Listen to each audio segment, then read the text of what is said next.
लेकर आ चुके हैं आप लोगों के लिए इस वक्त की सभी ताज़ा और बड़ी खबरें। एक एक कर आपको सारी खबरों की जानकारी देंगे आज देश दुनिया में क्या कुछ हो रहा है। दरअसल दोस्तों सबसे पहली जो बिग ब्रेकिंग न्यूज़ आ रही है, आपको बता दोस्तों किसान नेता राकेश टिकैत का बड़ा ऐलान। जी हाँ, दरअसल आप लोग बता दोस्तों कि एफसीआई के आगे जो यहाँ पर धरना करेंगे। जी हाँ, अब आप लोग बता दें एफसीआई बचाओ दिवस मनाने जा रहे हैं किसान, इसके बारे में आपको विस्तार से बताएंगे।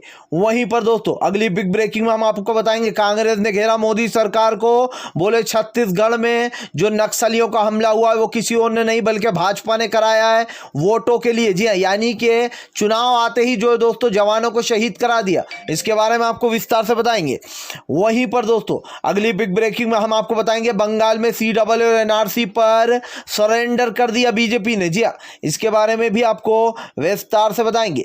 वहीं पर दोस्तों अगली बिग ब्रेकिंग में हम आपको बताएंगे ईवीएम को लेकर फंस गई भाजपा की सरकार, अब होगी मजिस्ट्रेट जांच, इसके बारे में भी आपको विस्तार से बताएंगे। वहीं पर दोस्तों अब मोदी सरकार ताजमहल भी बेचने जा रही है। जी हाँ, जितनी भी खूबसूरत इमारतें अब उनका भी सौदा करने वाली है मोदी सरकार, इसके बारे में भी आपको विस्तार से बताएंगे। वहीं पर दोस्तों हरियाणा में डरे खट्टर, बोले अब नहीं जाऊंगा किसी भी कार्यक्रम में। जी हाँ, जब तक के सब एकजुट नहीं हो जाएंगे, इसके बारे में भी आपको विस्तार से बताएंगे।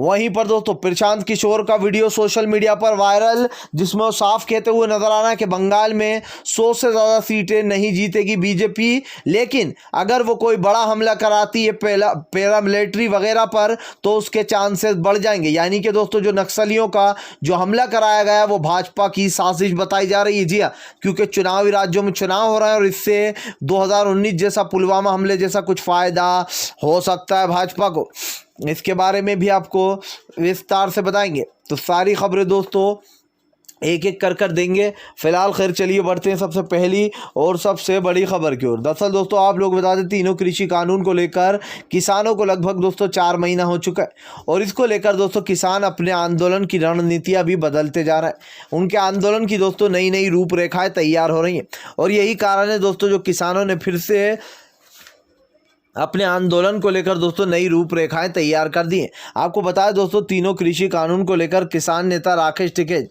और उन सभी किसान जो है अब एफसीआई बचाओ दिवस मनाने वाले। आपको बता दें वो एफसीआई के ऑफिसों के बाहर जो यहाँ पर धरने पर बैठेंगे।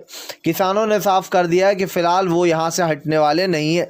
आपको बताया दोस्तों इससे पहले भी किसानों ने मोदी सरकार को चेता दिया था कि फिलहाल अगर ये जो है यहाँ पर काले कानून वापस नहीं लिए गए तो फिलहाल ये आंदोलन लंबा चलेगा।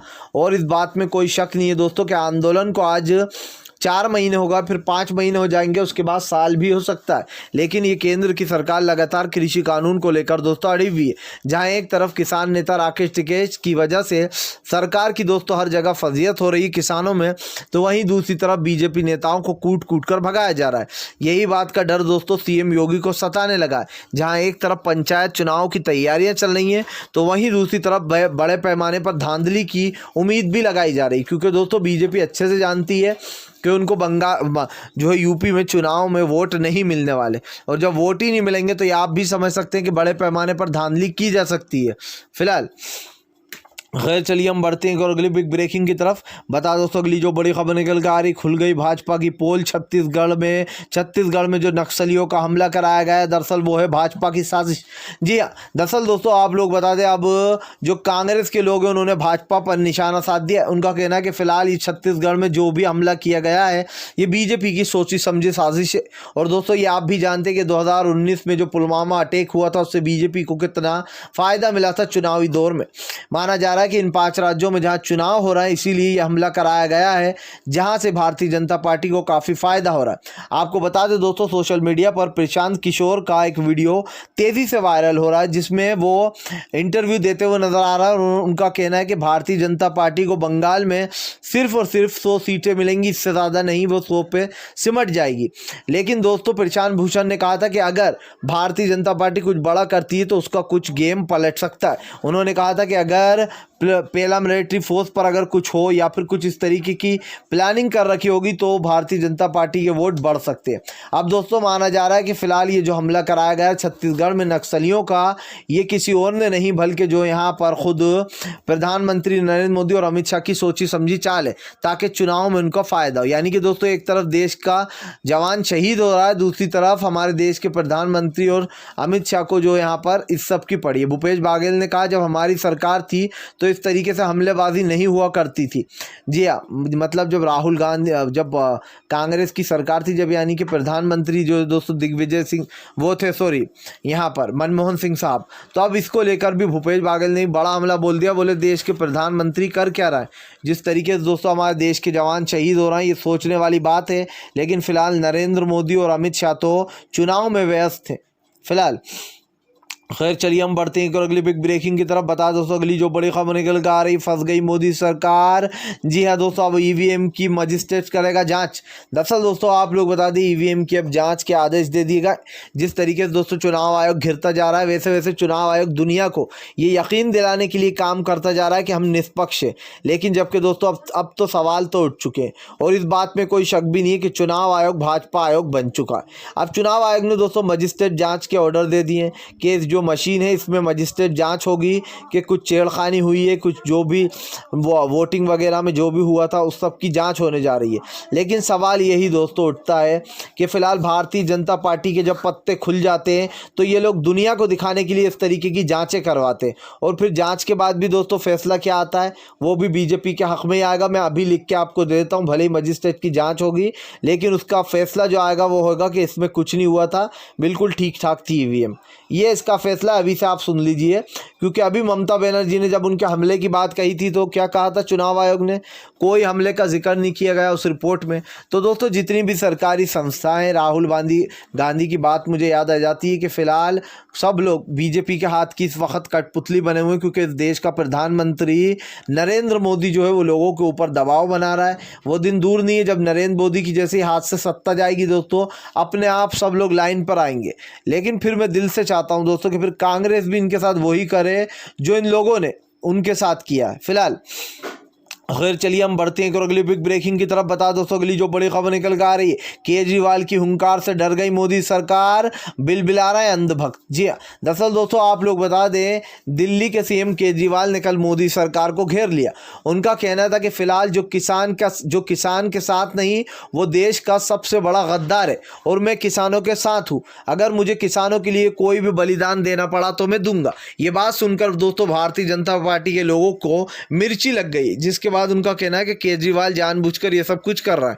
आपको बता दें दोस्तों अरविंद केजरीवाल ने किसानों के लिए बड़ा प्लान बना लिया, जहां पर अरविंद केजरीवाल का कहना है कि वो किसानों को पूरा सपोर्ट करेंगे ताकि उनको उनकी एमएसपी मिले और तीनों काले कानून वापस भी हैं, क्योंकि इन दिनों दोस्तों एक काले कानून से केजरीवाल खुद भी जूझ रहा है।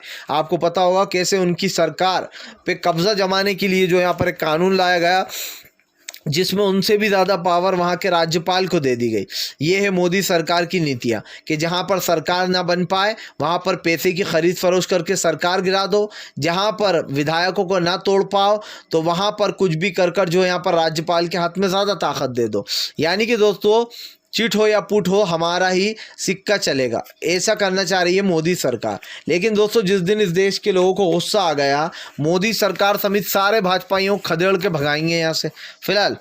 खैर चलिए हम बढ़ते हैं और अगली बिग ब्रेकिंग की तरफ। बता दोस्तों अगली जो बड़ी खबर निकल कर आ रही, दरअसल आपको बता दोस्तों अब यहाँ पर जिस तरीके से ये सब कुछ हो रहा है अब ताजमहल भी बिकने की कगार पर। जी हाँ, देश की एक एक चीज़ बिक गई दोस्तों। अब बताया जा रहा है कि मोदी सरकार इस देश की जो प्राचीन चीज़ें हैं वो बेचने जा रही है। दरअसल दोस्तों आप लोग बताएं ताजमहल की खबरें इन दिनों तेज़ी से उड़ रही हैं। बताया जा रहा है कि मोदी सरकार ताजमहल जो यहाँ पर कुछ लोगों के हाथ में दे सकती है, प्राइवेट लोगों के हाथ में, जो कि इसका एग्जीबिशन लगाकर इससे पैसे कमा सकते हैं। यानी कि उन लोगों को बेसिकली इसको बेच दिया जाएगा ताजमहल को। अब यानी कि दोस्तों जो हमारे देश की प्राचीन चीज़ें हैं उनको भी बेचने की बात चल रही है। ये है दोस्तों भाजपा की नीति कि हम जो एक नया भारत बनाएंगे, सबका साथ सबका विनाश।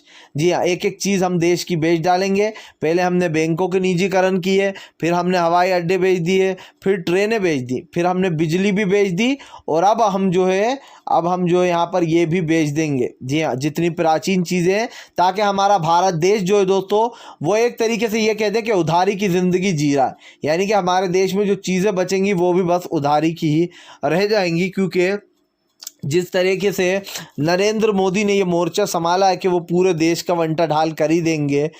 पेट्रोल डीजल गैस के जिस तरीके से दाम बढ़ाए जा रहे हैं, ये बात दोस्तों अपने आप में कहीं ना कहीं झुटलाई नहीं जा सकती कि फ़िलहाल भारत की जनता जो है दोस्तों पूरी तरीके से अब गुस्से में है फ़िलहाल। खैर चलिए हम बढ़ते एक और अगली बिग ब्रेकिंग की तरफ। बता दोस्तों अगली जो बड़ी खबर निकल कर आ रही है, असम में थम गए प्रचार। जी हाँ दोस्तों, आपको बता दें अब तीसरे चरण का चुनाव होने जा रहा है, जो कि 6 अप्रैल यानी कि कल तीसरे चरण का चुनाव है दोस्तों। ऐसे में बदरुद्दीन अजमल और जो बेसिकली माना जाता था जो 35% जो मुस्लिम समुदाय के जो वोट थे दोस्तों, वो UDF पार्टी और कहीं ना कहीं जो यहाँ पर बट जाते थे कांग्रेस के बीच में। लेकिन अब जो ये महाजोत बनाई गई है दोस्तों, एक एयरलाइंस बनाया गया, ये कहीं ना कहीं भाजपा पर भारी पड़ती हुई नजर आ रही है। और दोस्तों बदरुद्दीन अजमल समेत कई बड़ा झटका देने वाले हैं भारतीय जनता पार्टी, क्योंकि अब की बार दोस्तों पूर्ण बहुमत के साथ असम में कांग्रेस की सरकार बनने जा रही, जिससे कि बीजेपी के जो लोग हैं दोस्तों उनकी उल्टी गिनती शुरू हो चुकी है, या फिर यूँ कहते हैं कि फ़िलहाल इनके बुरे दिन शुरू हो चुके हैं, क्योंकि अब की बार दोस्तों पूरी तरीके से पूर्ण बहुमत के साथ कांग्रेस की सरकार है असम में। अगर आप भी शांतिपूर्ण ढंग से PM की इन सभी गलत नीतियों का दिल से विरोध करते हो और आप मानते हैं सरकार एक तानाशाह सरकार है, इसको तत्काल में अपना इस्तीफ़ा दे देना चाहिए, तो इस वीडियो को ज़्यादा से ज़्यादा शेयर कीजिए, लाइक कीजिए। और अगर आप हमारे चैनल पे पहली बार आएँ तो सब्सक्राइब करने के साथ साथ पास में एक घंटी आएगी यानी कि बेल आइकन, उसको ज़रूर दबाएं ताकि हमारे हर वीडियो की अपडेट आपको मिल पाए।